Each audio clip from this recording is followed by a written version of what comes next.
So I can bow out after I've introduced Leigh to be formally our guest speaker for tonight, discussing Western Airways, his book, Flying in Western Australia, 1919 to 1941, perhaps enlighten us with a few details that we were not aware of until tonight. So from that point, Derek, we'll swing across to Leigh. Okay, can I just check to see that people can hear me? Can people hear me, especially at the meeting? Yes. Okay, that's good. Actually, David and I worked opposite each other in Henty House, he in Air Safety and me Airworthiness would have been in 66.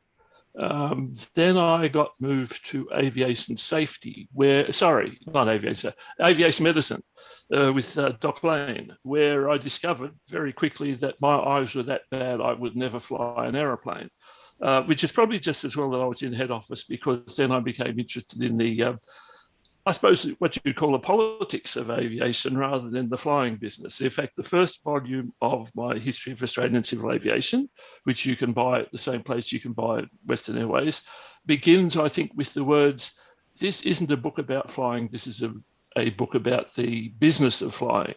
Actually, if I rewrote it, it would say, "This is a book about the business and politics of flying," because without business and politics, there is no flying. Flying costs a lot of money, as I'm sure all of you in the flying business know. And so that's what I became interested in. I was transferred, I worked in the airports division for 20 years, transferred to Canberra in 1979. People said to me, "You've got to have something to do when you're in Canberra because there's nothing else to do." So I thought, well, all right, I'll go to university. I'll find out what university is like. Most of my friends had gone to university. And after 2 or 3 years of that, I discovered that university was more fun than working in the department. The other thing about the department was the public service was changing. It was no longer, as far as I could tell, a service. It was what you would call, well, I don't know what you'd call it, but it wasn't fun to be in anymore. So I enjoyed university. I enjoyed study. I enjoyed learning about things. So when I got my arts degree with honours, I was capable of going and doing a postgraduate studies. Valma and I went to Western Australia for a holiday in August, probably about 85, something like that. And if you've lived in Perth, and if you've lived in Canberra, you know where you'd rather live. So we decided we moved to Perth, and I had this idea I'd go to Perth and I'd write a PhD. What I wanted to find out about was, why was civil aviation in Australia the way it was? Everyone in the department, everyone in the industry just took for granted it was there. It was there because it was about flying. And it was only after 3 years of working it out, and then a lot of other, what we call in the academic trade, theoretical analysis, I came to the simple conclusion aviation is about money. Aeroplanes are nice. In fact, I love aeroplanes. I've got a collection of about 800 SCAR models. Aeroplanes are lovely, but without money, there aren't any. So to a large extent, this here talk and this here book is about the business of starting to fly in Western Australia. I maintain that the beginnings of what do you call professional aviation in Australia began in Western Australia in January 1911, when J.J. Hammond and the guys from Bristol and Colonial Aircraft Company arrived in Fremantle. They arrived in December. They assembled a Bristol box kite, and with the intention of flying to make some money. They had booked the Belmont racecourse. They'd set up turnstiles. They didn't count on the Fremantle doctor, which in January can be rather fierce. So they ended up flying in the early morning and in the evening, because that was when the air was still. Between the 3rd and the 12th, I think it was, of January 1911, they made 12 flights. In the last one, spectators saw Hammond tapping his tank to see if he was running out of fuel. So there have been flights in the eastern states before, but none of them had gone consistently day to day, and none of them had actually gone so long that the pilot was worried about running out of fuel. So there are a number of spectators. Hold on, let me press this button. Oh, it didn't work. All right. We knew there were going to be problems. This is the first one. I cannot move to the next picture. There we go. There's the next picture. Now, the other thing before we start is I want to remind you about Western Australia. And you're right, people in the eastern states don't think about Western Australia. I consider myself lucky to have spent 12 years living there. And for many years after returning to Victoria, I still consider myself a West Australian in exile. I'm just Western Australia and Western Australians. I find a fabulous bunch of people.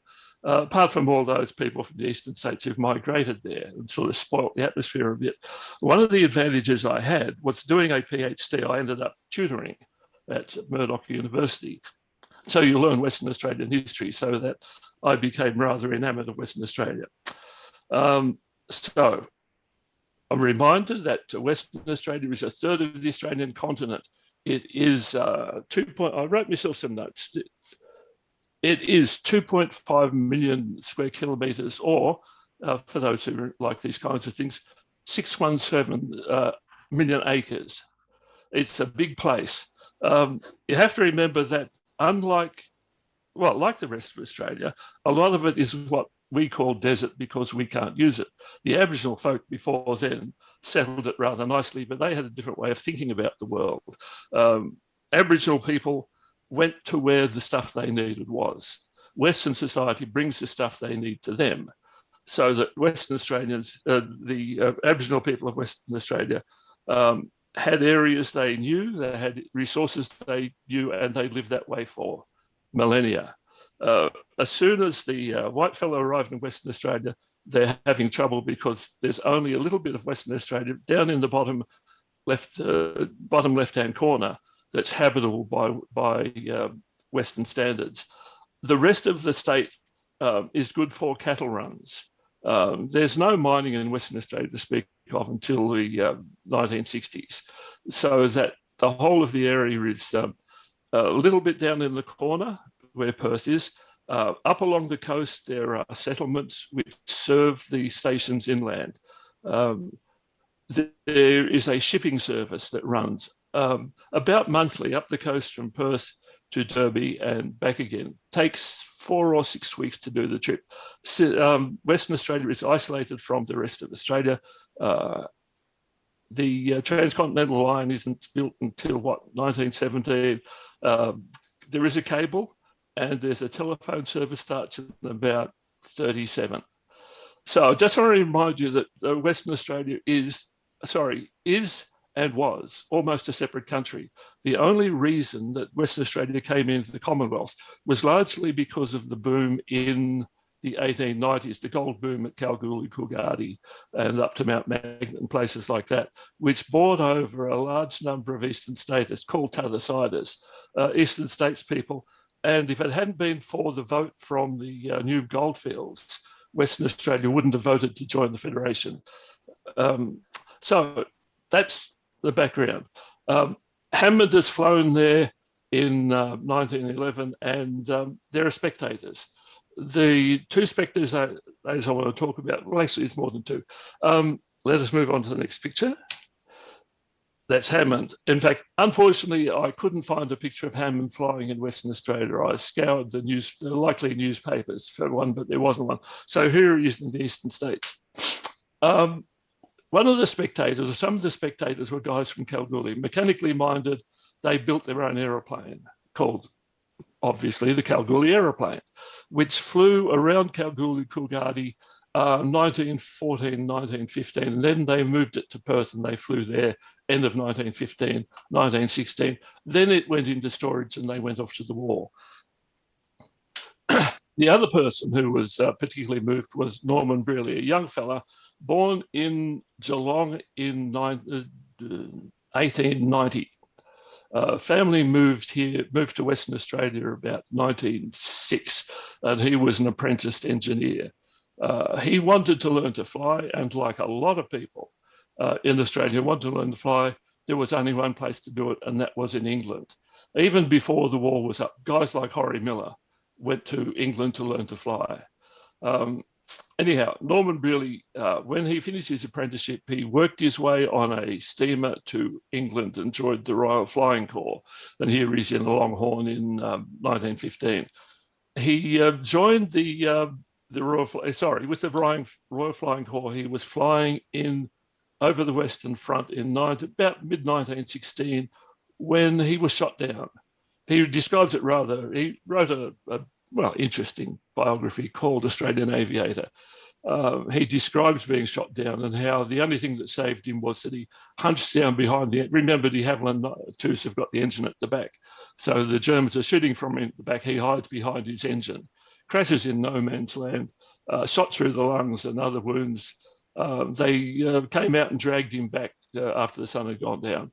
His wounds were that severe that he was sent back to Western Australia to recuperate. While he was in Western Australia, he did one of the smartest things he ever did, and perhaps one of the most important things at the beginning of aviation in Australia. He married a woman called Violet Stubbs. This is important because of her father, who is Sydney Stubbs. Sydney Stubbs had been the mayor of Claremont, the mayor of Perth. And by the stage that Norman met him and married his daughter, he was a member of the Legislative Assembly. Western Australia was a very small, close community. And Norman married into the people so that he knew everyone that was worth knowing in Western Australia. When he was recuperated, he went back to England. He was declared unfit for combat flying, so he went into flying training. He ended up becoming a trainer of he ended up training people, pilots who train pilots. And at the end of the war, he was in command of a flying school in England. He decided to return to Australia. He bought 2 Avro 405s. He then took them back to his base where he got the staff there to convert them to the way he wanted them. They went on to a freighter and they arrived in Western Australia in about July 1919. Interesting thing about these, that's got to do with the connections. As I said at the beginning, it's got to do with money. These Avros would have cost him at least £2,000, and he didn't have £2,000. I don't know where the money came from to buy them, but I suspect it was something organised through his father-in-law. Anyhow, comes to Western Australia with these 2 Avro 504s, instantly into the major Perth newspapers and into the regional newspapers. He promises that he's going to introduce flying to Western Australia. It's the latest, the greatest thing. And he says, I'm going to fly from the the Wacker ground on the 8th of August, I think it was, 1919. And he does. Before that, if someone said they were going to fly, even with Hammond, it was a bit problematic because of the quality of the aeroplanes. But by 1919, Avro 504s were not bad aeroplanes for doing this kind of work. He said that whatever the weather was, it was going to fly. Now, if you read the newspaper reports of his flying, it was fabulous. There was nothing wrong. It was perfect. If you read his report in the paper, it was a miserable day. There were lines hanging. There were for the racetrack around the ground hanging to prevent him taking off over a long distance. He crashed one of them. Fortunately, he had 2.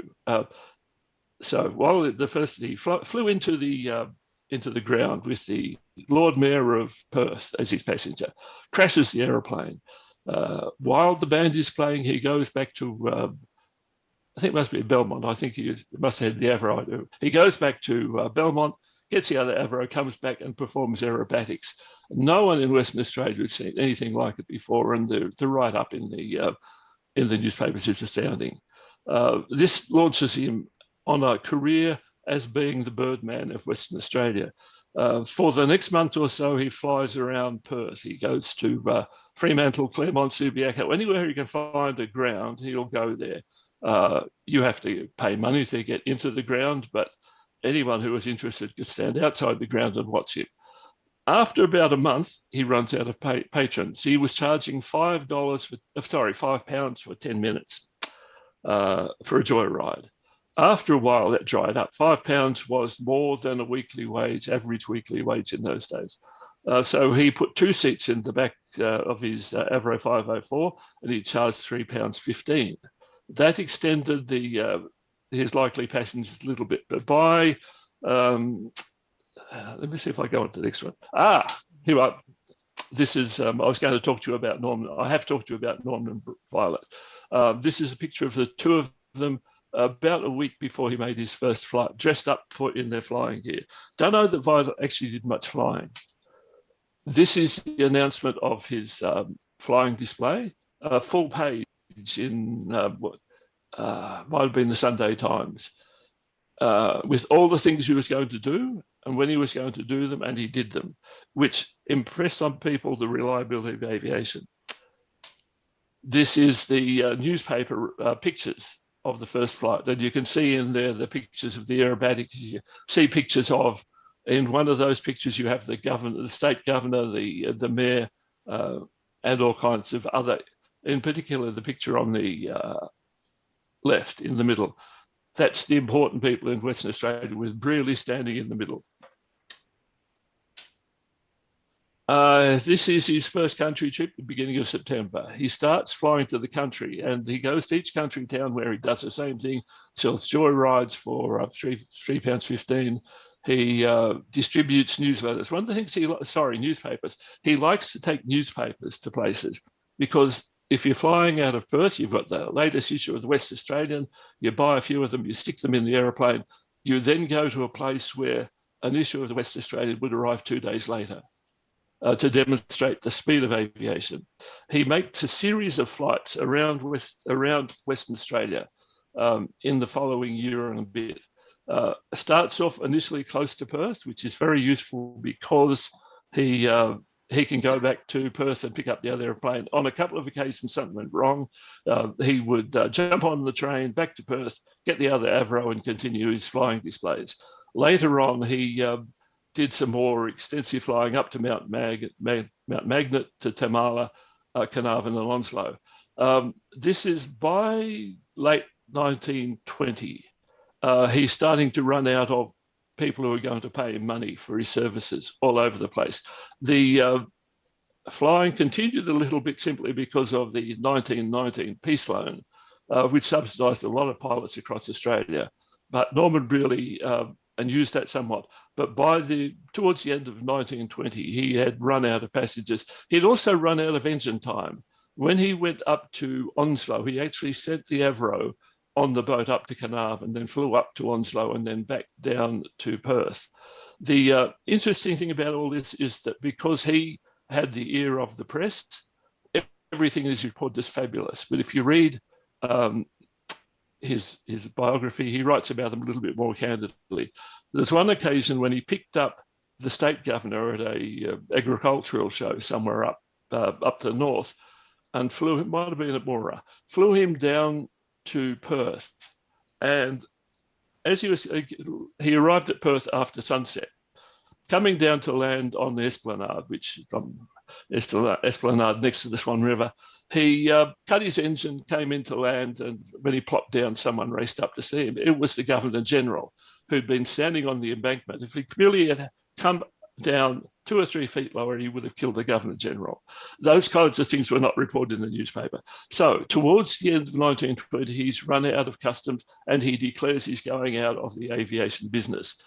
He's looking for someone to buy his business. John McIntosh, Parra and McIntosh, arrived in Western Australia on a motorbike, which earned him a certain level of notoriety. He bought an Avro 504 and killed himself on his first flight, which didn't go down well. But the thing was that after the Great War, and in Western Australia, where this idea of pioneering was very strong, it wasn't the fault of aviation that he died. It wasn't his fault that he didn't know how to fly an aeroplane. It was the process of pioneering. It was a process of sacrifice and volunteering that his death was part of. So that when he was buried, there was almost a state funeral in Western Australia. Anyhow, Brearley has gone out of the flying business. There are many reasons why he did this, and they're in the book. one of the reasons he did this is because he knew what was going on in the eastern states. He, through his contacts, remembering that the Minister for Defence, who's in control of civil aviation, is George Pearce, who was a West Australian senator, remembering that Brearley's father-in-law, Sydney Stubbs, would have known George Pearce very well, so that Brearley had the ear of the minister. In about March, Brearley went to the eastern states, spent a month or so in Melbourne. This happened to coincide with the period during which the government was deciding what they were going to do to subsidise aviation. So Brearley was feeding Brinsmead, the control of civil aviation, a lot of information. In fact, Brearley and Brinsmead built up a very strong friendship during this period, so that when the government decides where they're going to set up their first subsidised air service, one of the strong candidates is the northwest coast of Western Australia. It's partly also the Postmaster General's decision, because the government asked the PMG to find the most remote areas of Western Australia. And so if you look at Western Australia up the coast, you go up the coast to up all the way to Derby, there are a number of very isolated places which have got their single line telegraph, and they've got their mailboat that might call in there every 2 or 3 to 6 weeks. And so the government, with Brinsmead's encouragement, decided to subsidise the first air route in Australia and Western Australia. So this is the advertisement for the route. As you can see, the route's going to run from Geraldton. The reason it doesn't run from Perth is because there is a privately run railway line that runs from Perth to Geraldton. And one of the things at the beginning, I talked to Edgar Johnson about this many, many years ago, and he described to me the business of not wanting to compete with the railways. So we have to start at Geraldton, and then we're going to fly up to Derby. As you can see, a distance of just over 1,200, just under 1,200 miles, which is a long way. There is competition arrives in Western Australia in the form of air transport. Guys called Simpson and Tregellis bought this, I think it's a Armstrong, I forgot what it's called. Anyhow, that ends up flying in the Qantas fleet with Sydney Briggs, and they fly around for a while. They tender for the contract. The Brearley had told Brinsmead, and Brinsmead told the Minister government that a subsidised air route would cost £25,000 a year. This actually, for a little while, there was the possibility that the Air Force would fly the route, but they estimated that it would cost them over £100,000 to fly the route, so that the debate between the Air Force flying the route or a civil contractor flying the route was very easily solved. So Brinsmead said the subsidy is going to cost £25,000. Simpson and Tregellis put in a bid for £16,000. Really puts in the bid for the full £25,000. Simpson and Tregellis say they're going to fly the route with three of these. They're called Big Axe, I think. 3 of those, and Brearley says, I'm going to fly the route with 6 Bristol Tourers, which are conversions of the Bristol Fighter. So things go ahead. There's a whole lot of problems to do with raising money for this service. Brearley expected to raise £16,000, and by the time the service started, he'd raised £6,000. There's a whole, I've written a long article about this, which was published in the Journal of Transport History back in 94. In fact, I put a copy of it on my website, so you can look at that later. A lot of problems with the finance. The Bristol Tourists were only available to Brearley about 10 days before the service was to start on the 5th of December, 1921. Only 3 of them were ready on the opening day, which was the 3rd of December. They hadn't been tested. The pilots hadn't been tested properly, were not used to flying the Bristols. There was a whole series of risks going on at the beginning of this air service. And as a result, here we go, Australia's first 5 airline pilots. from the left, Kingsford Smith, Fawcett, Norman Brearley, I forgot his name, and Val Abbott. The second from the left ended up dead the next day. One of the Bristol tourers had an engine failure just north of the Murchison River. He landed in a little area near Murchison House Station. Brearley then went off to fly and find an emergency landing area, but the pilot, might have been Fawcett, flew too low over the aircraft, stalled and crashed, and both he and the mechanic were killed. This was a terrible setback to Brearley and a terrible setback to the aviation. Now, there's a whole lot of stuff going on around this time.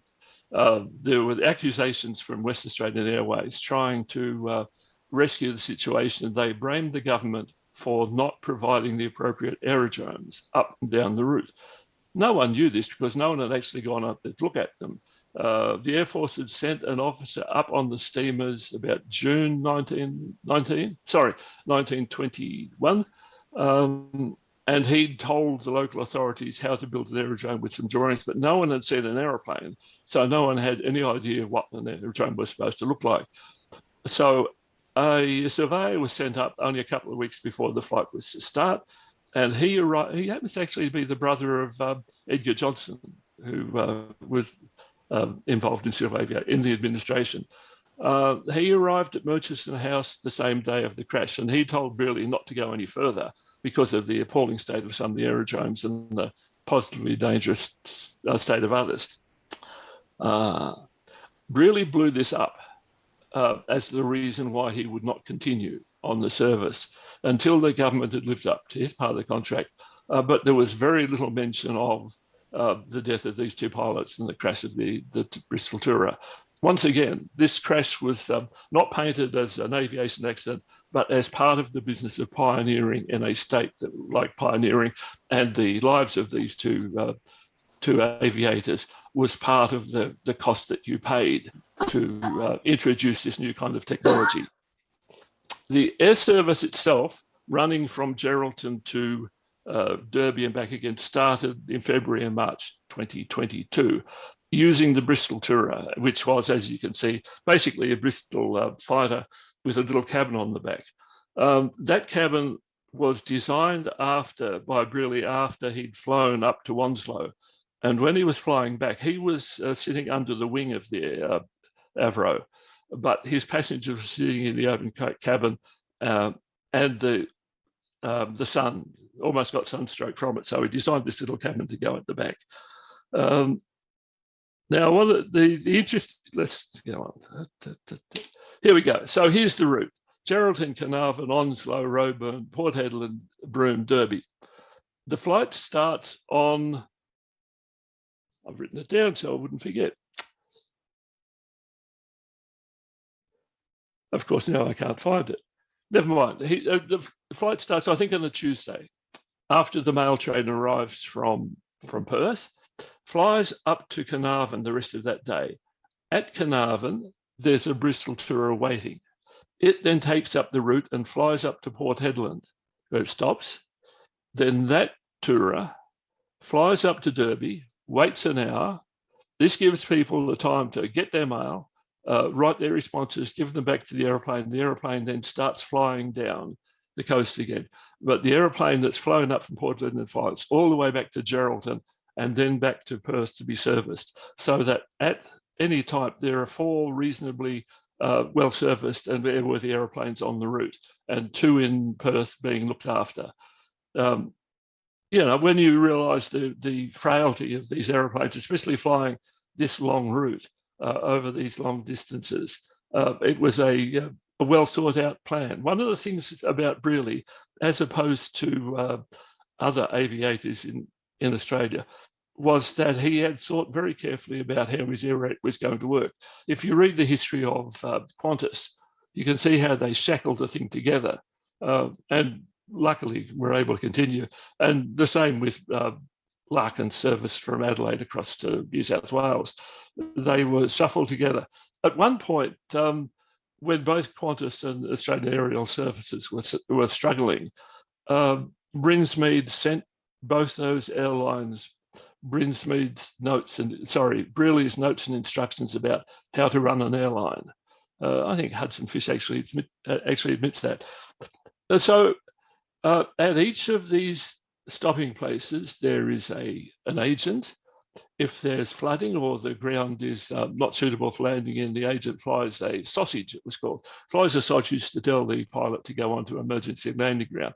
Along this route, there are a number of emergency landing grounds where there aren't open spaces where you might actually land your aeroplane.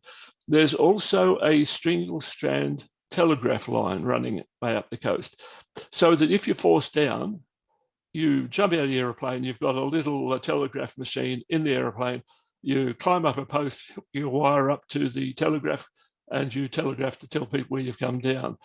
That means that the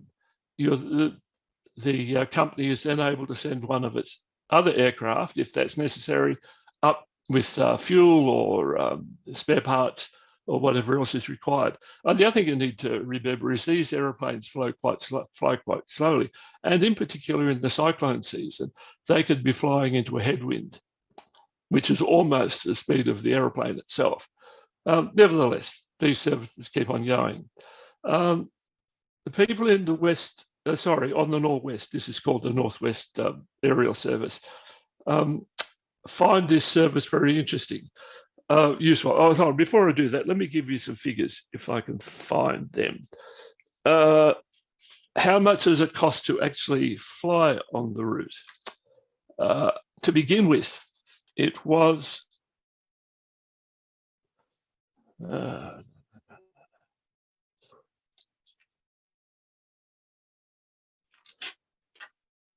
I've lost it. I wrote it down this afternoon and it's now evading me. Oh, yes, I know. Here we go.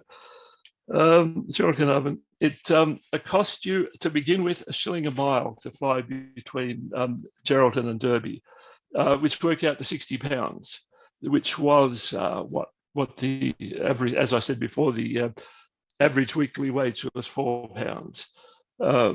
So, in fact, very few people flew between Perth. Only people like Durack flew that kind of distance to get up to his stations. Most people flew between the stopping ports, remembering that the shipping service that runs up and down the coast only calls into these ports every 2 or 3 weeks. So that if you're stuck in Roebourne and you want to get to Port Hedland, you get Headland. There are no roads between any of these places. There are tracks which are just very bad. So that if you want to get from Roebourne to Port Hedland, you wait 2 weeks in Roebourne to catch the steamer to Port Hedland. So it's easier and quite reasonable to catch the aeroplane up, so that most of the flights on this route were between those places. The kinds of people that flew were the people who had money to sort of spend. One of them was lawyers going between court cases. I suppose they could afford that kind of thing. Medical practitioners. There was a minister who had a large area up at the top, up in around the Derby area, who would fly up. Businessmen, people who could afford that kind of thing. The other thing that the service provided was a freight service. Originally at, I think it was a rate of $1 a mile. $1 a pound. Now, the kinds of things that were carried were therefore not big things. You would carry, for example, small machine parts. Once again, as with people, the things you're interested in are the small things that are valuable. So machine parts, movie film for some reason, pearls from Broome. One of the most interesting things was bank documents. The reason for this is if you've got written out, if you live in Derby and you've written out a check, and you have to send this check on the steamer down to Perth, You write the check, it goes on the steamer, it takes 3 weeks to get to Perth. It's dead money. If you write that check and you put it on the airplane, it's there in 3 days, that's active money. The other thing that's interesting is that they were sending things like seedlings north because they couldn't grow them in the south. The other thing that amused a lot of people was day-old chickens. They couldn't hatch chickens up in the northwest. So if you were in the passenger compartment of one of these Bristol tours, you'd quite likely be flying with some freight stuff underneath the seat, with a box of day-old chickens on your lap all the way up. By about 1925, this service was well established. In about 1924, the service was extended down to Geraldton, from Geraldton down to Perth.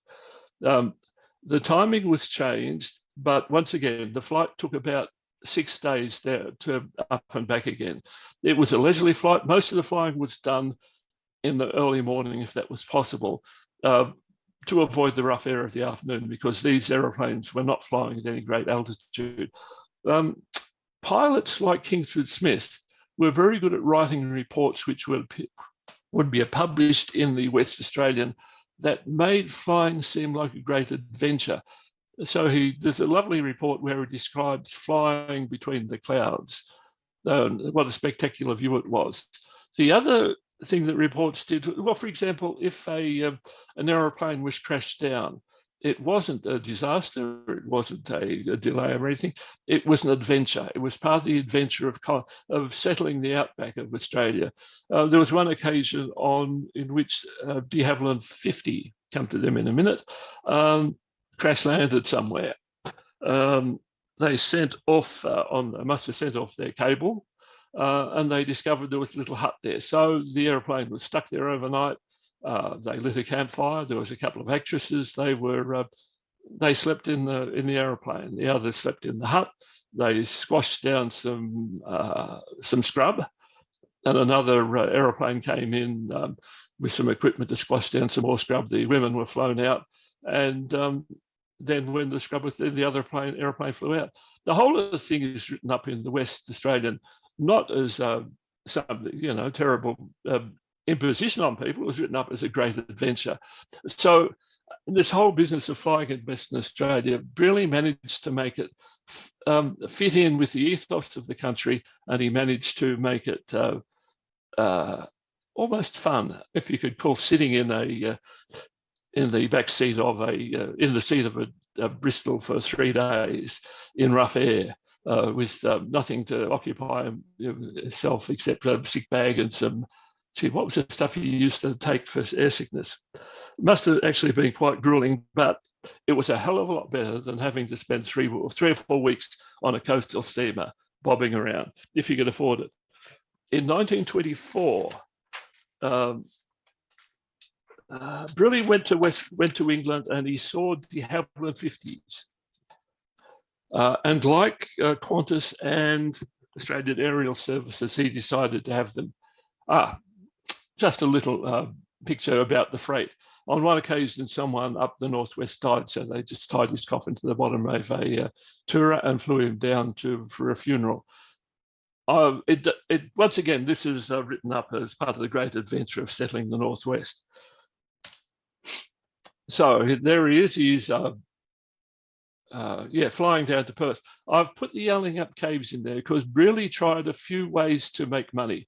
I should remind you, if I haven't already, that Brearley is flying this service for the first year at a subsidy rate of 4 shillings a mile, which is £25,000 a year. As the years go by, the subsidy is gradually reduced as it becomes more efficient, as the government also becomes more able to understand the economics of airline operation. Put Yelling Up Caves down there because Brearley experimented with some options.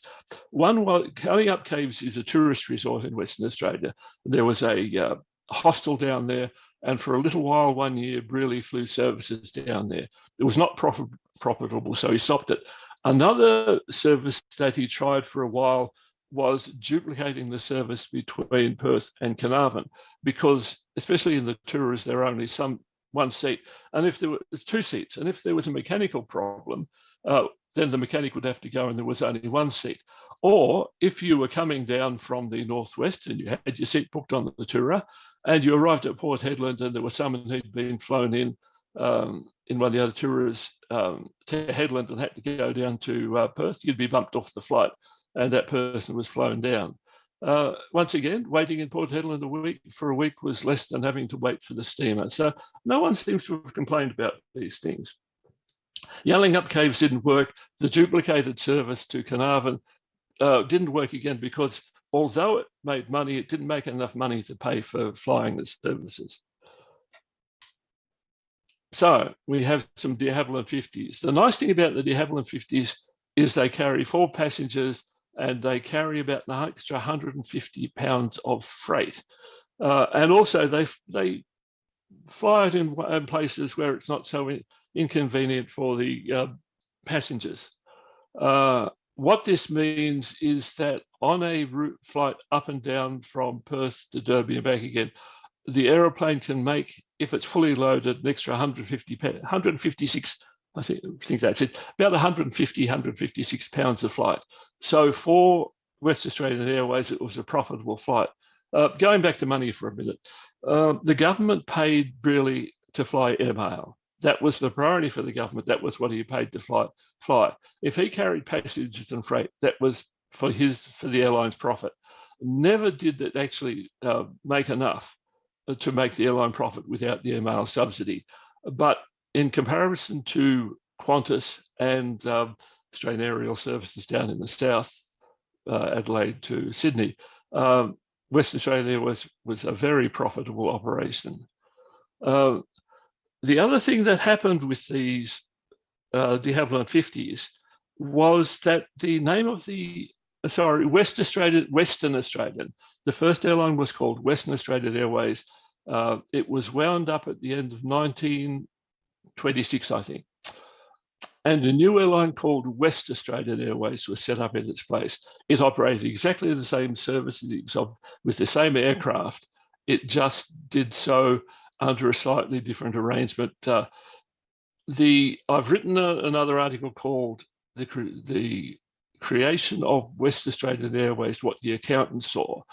It was a way in which Norman Brearley managed to extract from the funds of Western Australian Airways at least £17,000 to return to their shareholders. This did not please the government at all. This was the first of a number of what they called at the time Brearley's sharp practices, which although he was a good businessman, knew how to make profits, he didn't see the government in the same way that Hudson Fysh did. Qantas, McMaster's, Ferguson McMaster's and Hudson Fysh knew which side their bread was buttered on, so that whatever the government wanted, they did, and they did it in the best way possible to please the government. Larkin set, if you know who Larkin was, set out to antagonise the government every way he could, and his service finished in 29. Norman Brearley knew the right people in government, but also decided to make as much money out of aviation as he could, as quickly as he could. So replacing Western Australian Airways with West Australian Airways was a way of extracting money from the government. And the government was not pleased. This would come back to haunt Brearley later. So this service then continues on. Unimpeded, it becomes a staple of life on along the northwest coast of Western Australia. By 28, people in Western Australia can't imagine, in that part of Western Australia, can't imagine what life was like before it. The other thing that happened around 1924 was the government opened its new aerodrome in Maylands. Now, I can only find a picture of what I think is Maylands around 1935. The original hangar that Brearley set up on the aerodrome is the one with Airways written on the top. The one above it is the one that he built when they started the service to Adelaide in 28. Then there's the little Airways, little flying club buildings, and below that, and around on the right, with a little taxiway is the hangar that Horry Miller set up in 34 when he took over the Northwest Service. So that's how you helped. And the other building over on the Soggy area is the groundsman's hut. Until about 1930, the groundsman was the only official, departmental official in Western Australia. So really did very much what he wanted. So in 1926, the prime ministers of the Commonwealth, of the Empire countries gathered in England. And it was pointed out to them that the prime ministers of Australia and New Zealand spent a month getting there and a month getting back. And it was suggested that something should be done about this. This fitted in with the plans for the Imperial Airship Service, which was getting up. So that the Airship Council came to Perth at some stage, looked at land.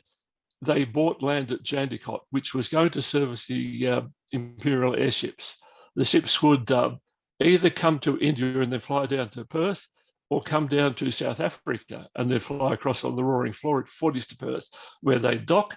Then they'd. The other thing I should, for people who see people from Western Australia take this for granted, before the introduction of air services, shipping from Britain to Australia always stopped at Fremantle first, so that Fremantle got its mail, got its news, got everything about a week before people in the eastern states got it. Call into Perth, reload, refuel, then sail around the Bight, taking 3 or 4 days to get to Adelaide, pull in Adelaide, you get in the morning, spend the day refueling, restocking, getting new passengers, sail around to Melbourne 2 days, and a day in port, sail around to Sydney 2 days, 2 days, day in port, sail around to Brisbane 2 days, day in port, and then back again. So that an air service, so that the idea of an air service between Perth and Adelaide made sense from the point of view is that it would take 2 days to fly from Perth to Adelaide. It would cut the time it sent to send and receive a letter from Britain by a week. And a week in many cases was quite important for things like documents. So the government decided, after having been pointed out that they should do something to improve travel times, came back from the Imperial Conference with announcements that there would be extensions to some air services in Australia. And the most important of these was Perth-Adelaide. Really tendered for this. The only other tenderer was Larkin Softwith, and his offering wasn't accepted. So really, it was given the contract for West Australian Airways to fly between Perth and Adelaide. He chose de Havilland 66 Hercules, if I have a picture. Large aeroplanes, I think they carried 14 passengers. There was a disagreement between Brearley and the department about what the air service was for. As with the Northwest Service, the government thought it was an airmail service, and Brearley wanted to be a passenger service. The government thought that an aeroplane like a de Havilland 61, an 8-seat de Havilland Giant Moth, would be quite sufficient for the service between Perth and Adelaide. Carry a lot of mail, might carry 1 or 2 passengers. Really wanted it to carry. He really wanted to promote the airline aspect of the service, so he bought these these Hercules aeroplanes. Magnificent aeroplanes in their time. I don't think I'd want to fly in one, but they must have been pretty fabulous in their day. The arrangement of the contract supported the government's intention that it would be an airmail service. And I better find these figures because blah, blah, blah, blah, blah. Here we go. The subsidy for the service between Adelaide and Perth was worked out at £380 a flight, with for the first £600 of mail and 12 shillings and 8 pence for every pound over that 600. Fit very nicely in de Havilland 61 or something like that. They foresaw that in the future there would be a growth in the mail and therefore a growth in the subsidy that would be required.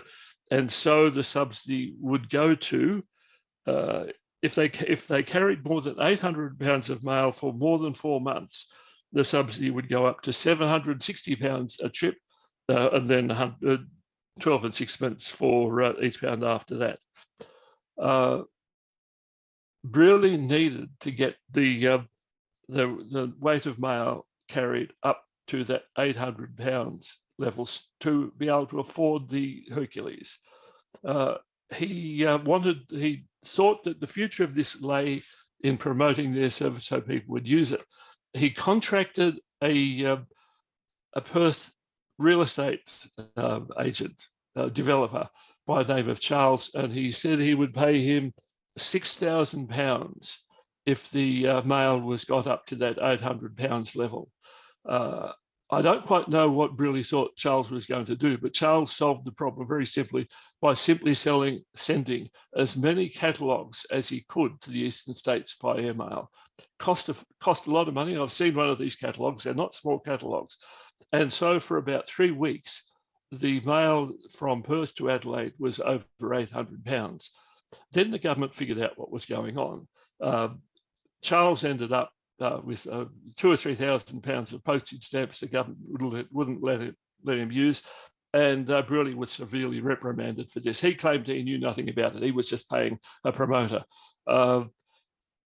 In the end, the government and Brearley came to the kind of agreement that they would both work to promote the service and hopefully make it more profitable. But it was never going to be profitable. And then, of course, in 1929, the Depression comes and passenger services go way down. For the flight left on Tuesday morning after the mail boat arrived from England. Now, part of the problem with the service was it was never quite sure when the mail boat was going to arrive. Could arrive early, could arrive late. Whatever time the boat arrived, it would the mail would be taken to mainlands, put on the airplane and flown. It would stop at Kalgoorlie, and there we go.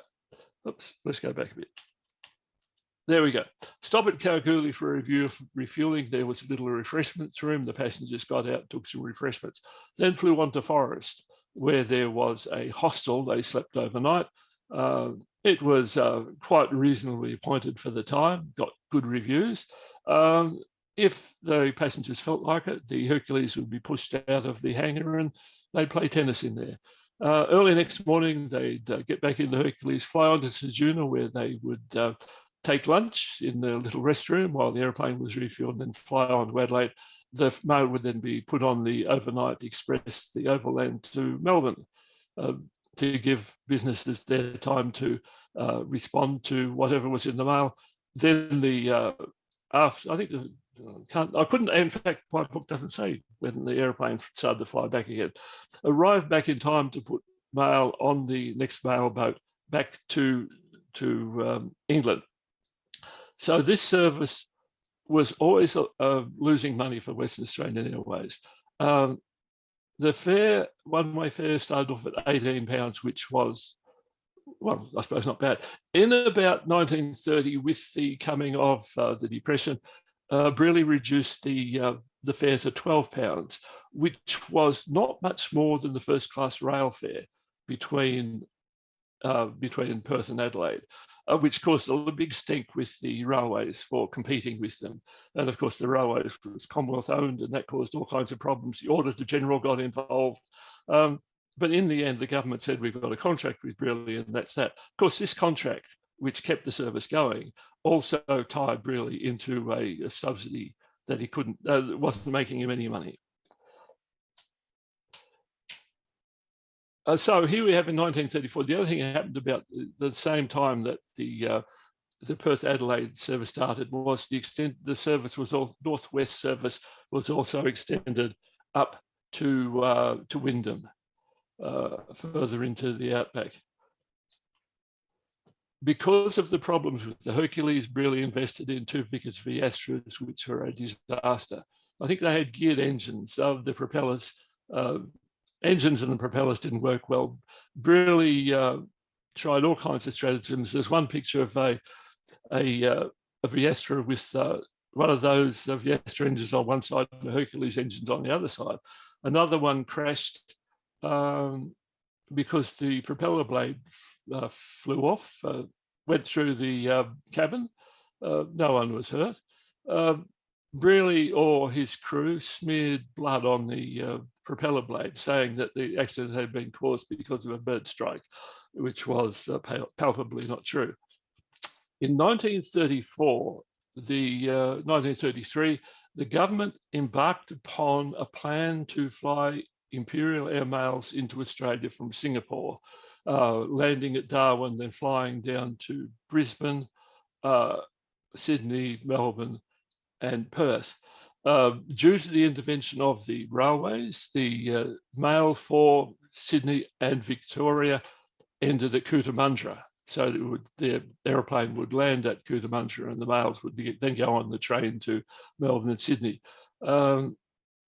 Mails for Hobart was then put on a plane and flown across to Tasmania. In Western Australia, Norman Brearley's tendered, everyone had to re-tender for the contracts they already had. Brearley re-tendered for the service, and the only competition he got was from Horry Miller in South Australia. Horry Miller won the contract. There's a great deal of fuss and carry on about it. Technically, Brearley should have got the contract because Horry Miller tendered for, I think it was 3 de Havilland Dragons that were slightly under the payload the contract tendered. The contract had, as opposed to what was in the tender documents. Brearley tendered for 6 de Havilland 84s, which were well within the payload, because the difference between Brearley and Horry Miller was that Brearley knew what was going on, and he knew what the conditions were like on the Northwest service. But Brearley had blotted his copybook with the government. He had got into a big row with Edgar Johnson, who was by then the controller of civil aviation. At one stage, Johnson demanded and got an apology, a written apology from Brearley about something he'd said. At one stage, the new government asked George Pearce his opinion of Brearley, and Brearley said that he wasn't always honest, which was, and I'm sure that the rumours about the kinds of things that Brearley had done in the past came back to haunt him. And so the service went to Horry Miller. Because Horry Miller only had 2 de Havilland 84s. Within a week, he'd crashed the first one. He was in a lot of trouble very quickly. Anyhow, that's a different story. So Norman Brearley is left with his service between Perth and Adelaide, which he's flying with Viestras. Then he goes to de Havilland Dragons. And at the end, he's flying them with one de Havilland 89 Dragon repeat, carrying the mail on a miserly pittance. I'm not quite sure why Brearley kept going, but I think he probably enjoyed running an airline. The other thing about it was that at this time, it's becoming clear that in the eastern states, larger conglomerate airlines are starting to form. And the 2 key ones at this stage are Holyman's Airways out of Tasmania and Adelaide Airways out of Adelaide. There's also New England Airways flying up from New England. So these 3 airlines are starting to gather strength. And while Brearley is seeing his strength diminish, in 1935, 36, Brearley started promoting the idea in Western Australia and in the eastern states, in the government, that he would establish new air services between Perth and the eastern states using Lockheed Electras, flying to places like Bourke to establish ML services there twice a week. In the end, he ends up selling West Australia Airways to Adelaide Airways, remembering that both Adelaide Airways and Holyman's Airways are actually owned by shipping companies. Union Steamship, a whole number of conglomerate steamship companies have forming an airline called Australian National Airways. So really sells out, and I'll see if I can find the figures here.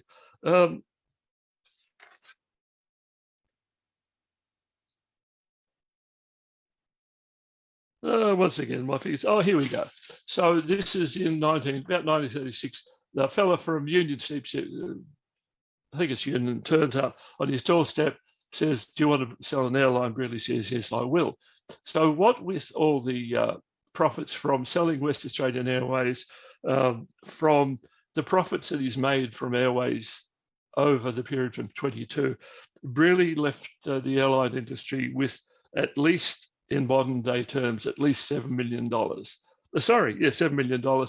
And his wife, who was involved in shareholdings, left with at least another $500,000. So, as really wrote in his autobiography, that he left the table with his winnings to his ocean-going yacht and golf, leaving behind a tradition. When I arrived in Western Australia, Norman Brearley was still regarded as the legendary figure of aviation in Western Australia. So Brearley retired. Come World War II, Brearley goes back into service again. He begins, as I say, he is the commanding officer of one EFTS. They're flying at that stage out of the West Australian Aero Club, using Aero Club. You'll see that there's obviously got a VH registration at the beginning of this one EFTS. It's a Aero Club operation, and the only people really in it are people who have been commissioned back into the Air Force. A large number of people who I wrote about in the book end up back in the service again. Brearley ended up, starts off with one FTS, ends up commanding a base, I think it's at Tokemwal, a flying base at the end of the war, doing that kind of thing. After that, he retires again. Aviation in Western Australia goes on. This is only a sort of summary of, I don't know, about a third of the book. There are other airlines in Western Australia in the 1930s, including Horry Millers. There's aero clubs. There's what you would call GA flying. All this really begins in the 1930s. So apart from an aero club, beginning in about 1925, really is all the flying there is in Western Australia for about that first decade. And I might leave it there with this. So if you want to go to, you can go to my website, the Aviation Museum, go to the reading room and grab a book. You can buy your own electronic copy of this, which gives all the details of this. If you want to do further reading, Capital, the Cause of Australia's First Airline Argument and the Creation of West Australian Airways, what the accountants saw, are also in the reading room in the aviation history section. And I'll leave it there if that's all right.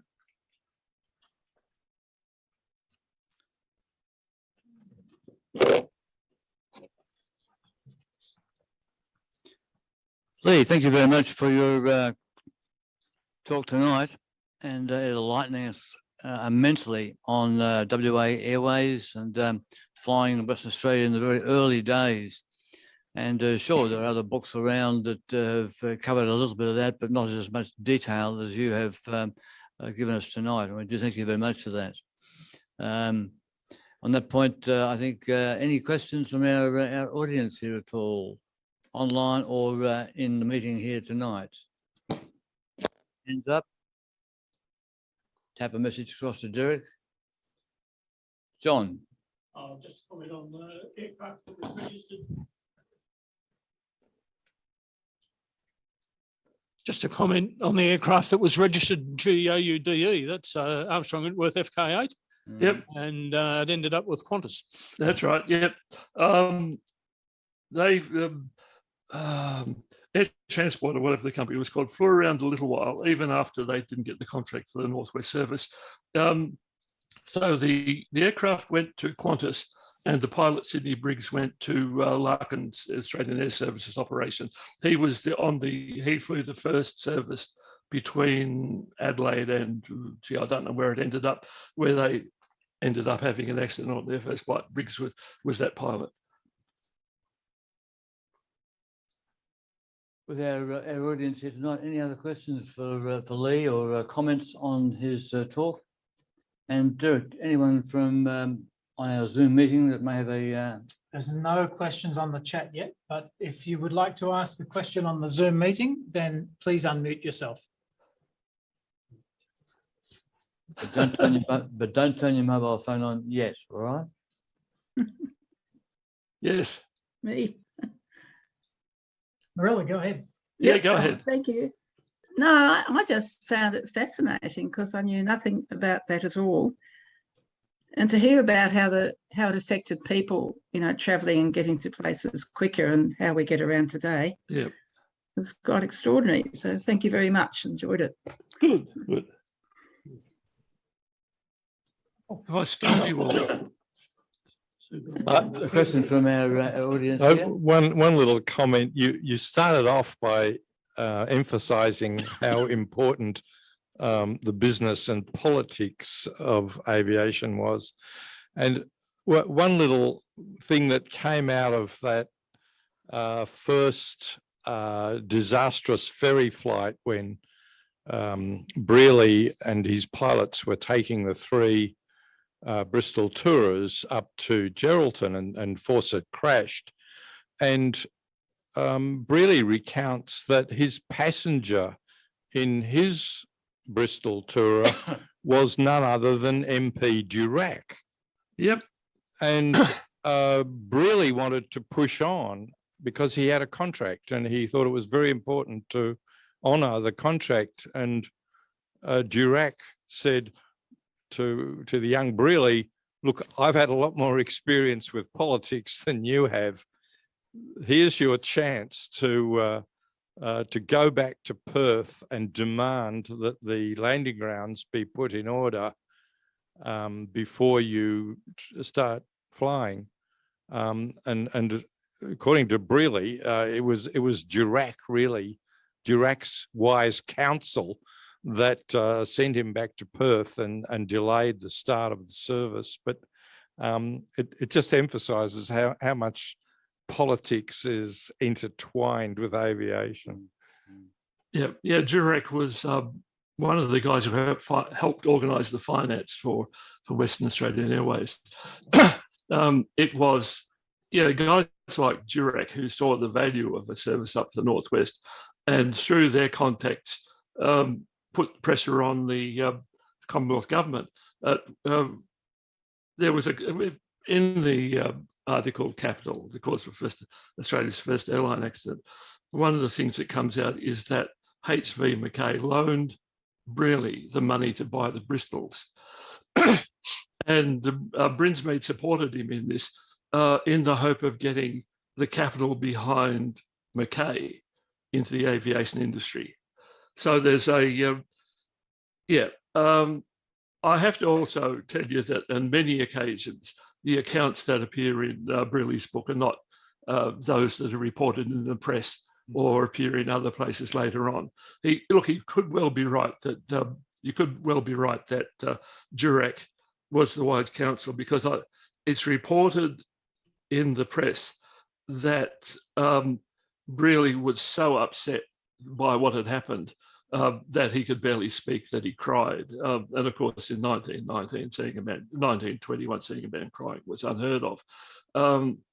But the cause of that stress and the cause of that reaction was partly the stress that Brearley had been under since June or July that year, when he realised that he was going to have a lot of trouble raising the capital, and the machinations that he had to go through to get the money from Mackay, and the efforts he had to go through to get the Bristol tours landed at all. If it wasn't for the state governor and I think it's Mackay sending cables to I think the Prime Minister, the tourists would have still been sitting on the dock when the service was supposed to start.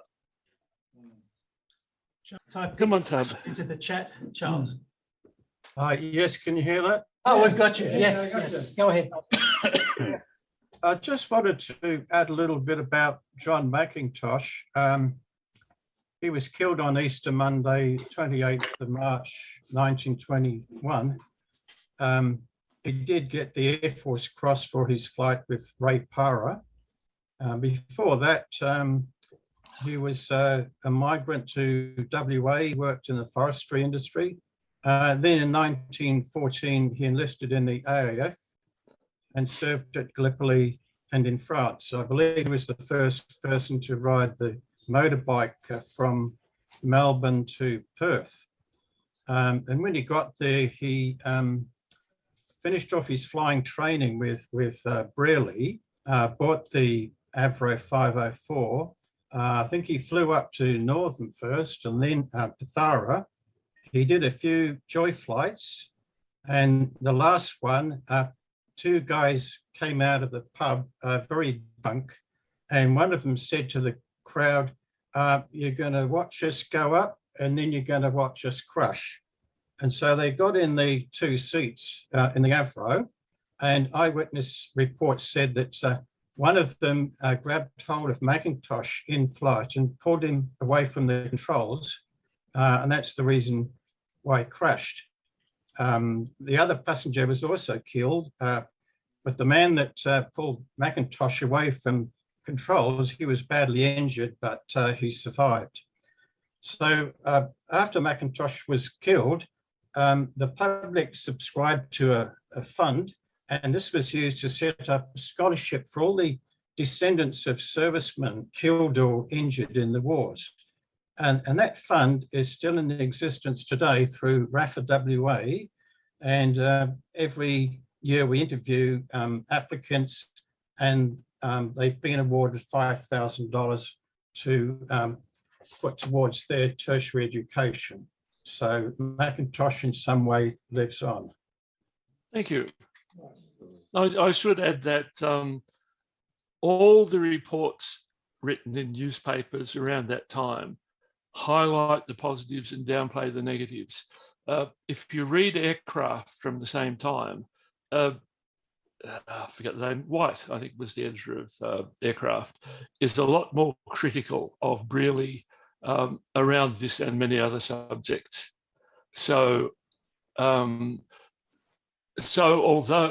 I don't doubt that that's what happened, but I think from my memory, the criticism from Aircraft goes to Brearley for not training McIntosh enough. I think he only had about 10 hours. Although he'd flown out from England, he hadn't been the pilot. People thought he had been a pilot, and therefore they trusted him. I don't think they should. Probably not wise to do that. Mm-hmm. In any event, that happened, and the continuation of the fund is a good thing.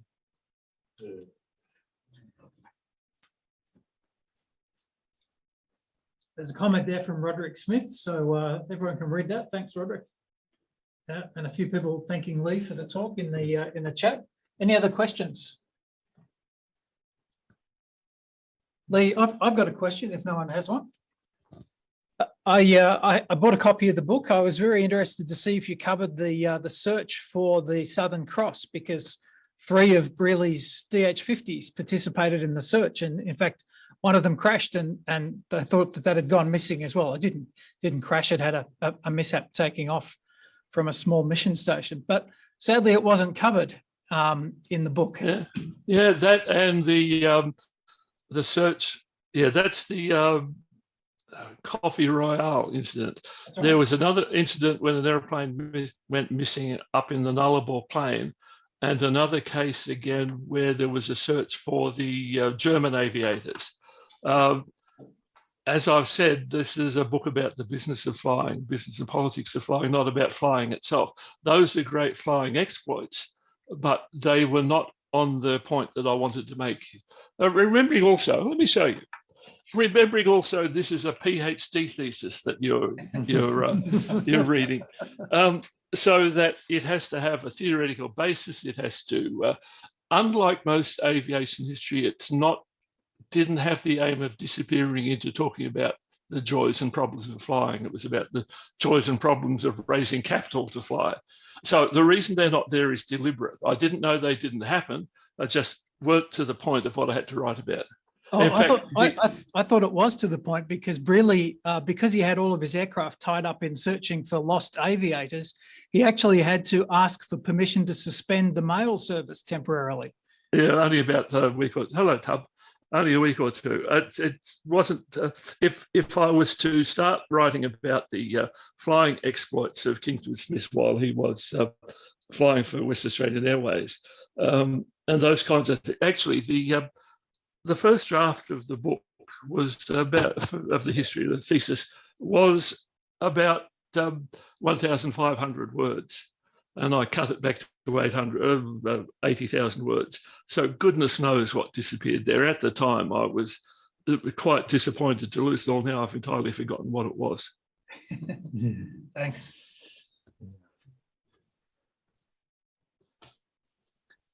Two things that came out from Leigh's conversation was that in starting up an airline service like that, you really need to spend time on training, commissioning it, bedding it in, getting it up and running in a proper fashion, rather than throw the bags on board and go. That's been proven over many, many years to be a recipe for disaster. And the second one was the aspect of the passenger interfering with the controls. So even back in 1921, where civil air regulations didn't exist in the massive volume that we see today, that probably is the start of the regulations that said passengers must be not allowed to interfere with the controls, and if they do, there's a penalty of some sort there. So we can start to see the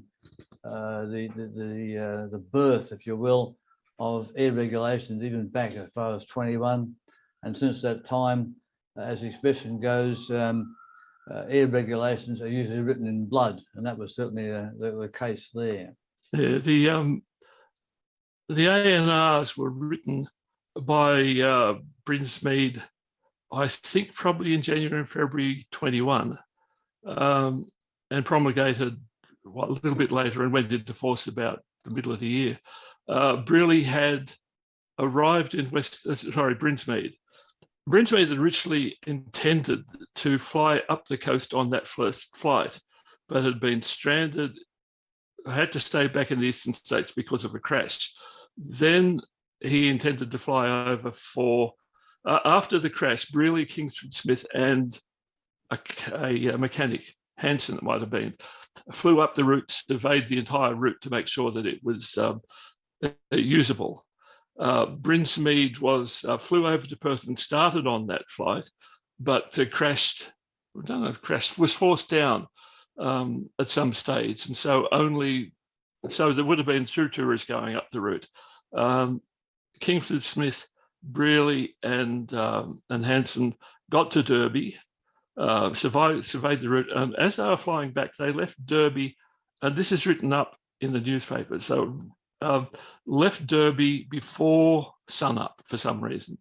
Flying over water down towards Broome, they had engine failure, and they managed to get to a beach, and they spent the day trying to drag the tourer out of the water as the tide was coming in, big tides up there in the northwest. If for some reason they hadn't made the beach, they would have been lost. No one would have known what had happened to them for years and years. And goodness knows what Australian aviation would look like. That's fate. Yep, exactly. You win some, you lose some. Once again, it gets back to the old aspect there of if you're flying a single engine airplane, make sure that you're within gliding distance of land. If you're flying over water, and once again, one of the regulations that's been empowered both here in Australia and overseas. So from that point of view, we understand why. Sorry, keep going. And the second thing is that aero engines of that era were not as reliable as they are today. And while today you may have in a light aircraft, you may have something in the order of 1,500, 2,000 hours between required overhauls, in those days, sometimes you're lucky to get 400 or 500 hours out of them if you get that sort of time. And along the way, there'd probably be a few events, I'll call them, where the engine's not running correctly, it's running roughly, or the pilot simply says not flying today in this aeroplane. So from that point of view, we can see regulations slowly being given birth, such that we see them today, 100 years later.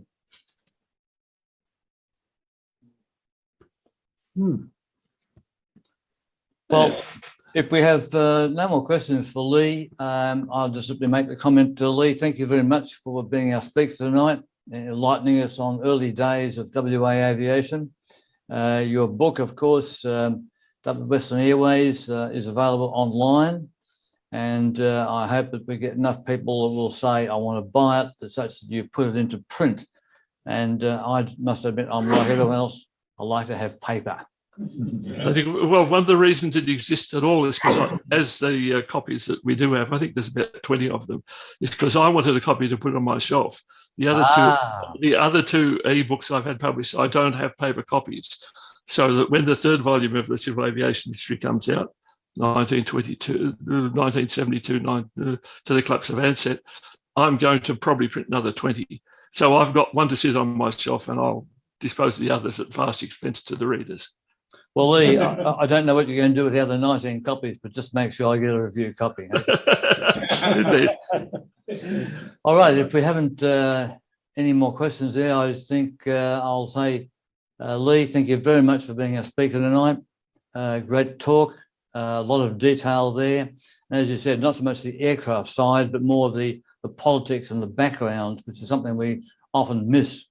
And as enthusiasts and aviation historians, we sometimes look at the aircraft side, and then the politics comes secondary, whereas tonight you've enlightened us on the politics, if you will, and then the aircraft aspect secondly. So from that tonight, I simply say thank you so much for being our speaker, and look forward perhaps to having you on deck again in the future with perhaps the, how do I describe it, since 1941 onwards from there in terms of WA aviation, which has boomed over the many years since that time. I should add that one of the reasons it's just sat around for 30 years is because I was busy doing other stuff. But early on, I sent a copy to to both Fremantle Art Centre Press and WA University of Western Australia Press. Fremantle weren't interested. University of Western Australia said, oh, interesting, but expanded up to the point where Ansett buys the airlines. And that would have involved another 20 or 30 years of research, so that didn't happen. It gets complicated after 1941. Yeah, all right. That's it. Bravo. Cup of tea time is coming up, I think, for both, all right. Both Leigh and ourselves out here. So Yeah. a bit of a thank you very much. Thank you. Wonderful. Great.